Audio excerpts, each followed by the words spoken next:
Hey Sarah, I have your discharge instructions for you and the baby. You ready to get out of here? We are. Okay. We'll make this quick and simple for you. Thank you. So, is your pharmacy the one on Maslin Road? Yes, it is. Okay.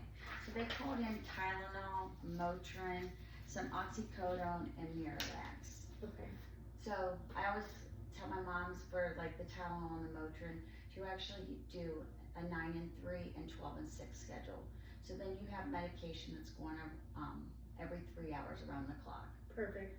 That oxycodone, it can be taken every 4 to 6 hours also for moderate to severe pain. Okay. Okay, so I typically say to do it at nighttime just so that it can make you a little drowsy. Perfect. Thank you.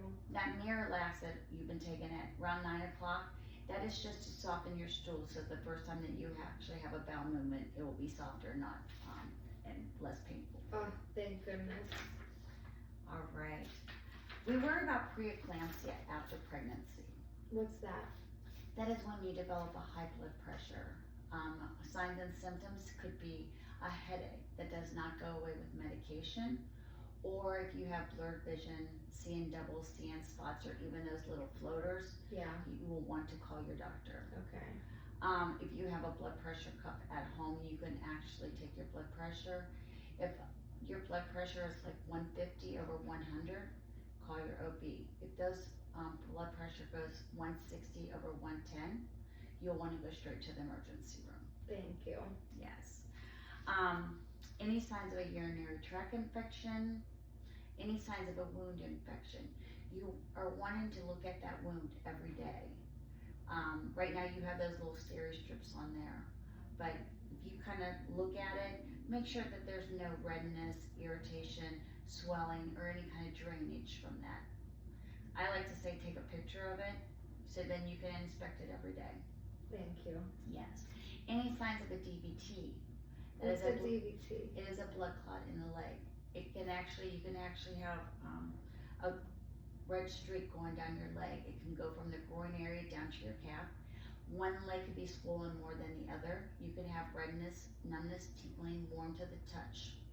Okay. Okay. Right now your bleeding is pretty minimal. But if you go home and you're taking care of the baby and you're doing more things around the house and running after the kids, which you shouldn't be running, and you have a sudden gush, that is perfectly fine. But it's just your body telling you to slow down. You had a baby and a major surgery. But if you start saturating a pad more than 1 an hour, or pass a blood clot that's the size of an egg or a lemon, you'll need a call. Okay. Okay? If you develop a fever that's greater than 100.5, you're going to want to call your OB. We also worry about postpartum depression. Right now we call those, for the first 2 weeks, baby blues. 1 minute you can be happy, the next minute you're crying, totally normal. But after that 2 weeks, if you start feeling more down, depressed, crying more, not wanting to get out of bed, not wanting to take care of yourself or the baby or the kids, or any thoughts of harming yourself or anyone else, call your OB. They can give you on medication for the interim period of postpartum. Thank you. Okay. So nothing in the vagina, no douching, no intercourse, no tampons, no taking a bath, only taking a shower. When you take that shower, I want you to have your back towards the water. I want you to use soap. I do not want you to scrub that incision site. Right now you have those steri strips on. After 7 to 10 days, they will come off. After that 10-day period, go ahead and take them off. We're gonna supply you with some chlorhexidine wipes. On day 3 and 4, I want you to take one wipe and go from the left to the right. One wipe, one time. On day 4, do the same thing. Okay. Okay, and that is just to help clean that area. Perfect. I don't want you lifting over 10 pounds. And that is like think of a 10-pound bag of potatoes. Okay, no driving for 2 weeks, and no strenuous activities such as vacuuming or exercising. I'm gonna love that break. Yeah, I always say that the husband should actually, I wanna put in my discharge instructions, no dishes, no laundry, no cooking or anything like that, but they won't wanna do that. Yes. Any questions for you? No, I think that is all. You were very insightful.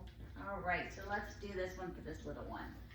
I want you to take these papers with you to her pediatrician appointment.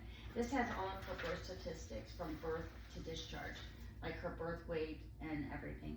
It also lists here that PKU, we don't get those results, that's a metabolic screening. We don't get those results, your pediatrician will get those results.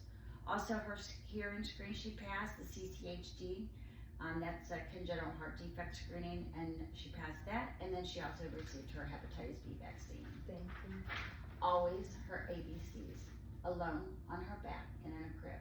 No puppy blankets, no stuffed animals. You can swaddle her, you can use a sleep sack, and now that we're coming into the colder months, just one extra layer of clothing than what you're wearing. Always shaking baby syndrome, don't shake a baby. Things can get a little stressful, but if you have fed her, consoled her, and diapered her, and she's still crying, it's okay. Put her in the bassinet and walk away. Things to call her pediatrician. If she develops a fever that's greater than 99.8 or below 97.6 underneath the arm, or if she vomits, and I'm talking projectile vomiting, 2 or more times in a 24-hour period, 2 or more loose watery stools, or if she skips 2 or more feedings in a row, or after she is 7 days old, if she has less than 6 to 8 wet diapers, you'll need to call because we worry about dehydration. A day? A day, yes. Because right now, up till like she's a week old, we say on day 1, 1 pee, 1 poop. Day 4, 4 pees, 4 poops. Okay. Okay? That bulk syringe that we discussed in the beginning of your admission with for her, if she is choking with some clear saliva, set her up, kind of pat her on her back in that bulk syringe. You squeeze it, you place it on the side of her cheek, and then open. I always say too, if she has like a little boogie, we don't want to use that. We want to use that bulb syringe. Squeeze, place, and open. Burping, making sure she's burping after each meal. And then preventing diaper rash is just frequent diaper changes and not letting her sit in it. I do like the Aquaphora ointment because it's clear. That umbilical cord is going to fall off in like 7 to 10 days. So I do not want you to submerge her in water until after that. You can give her a sponge bath, that is perfectly fine.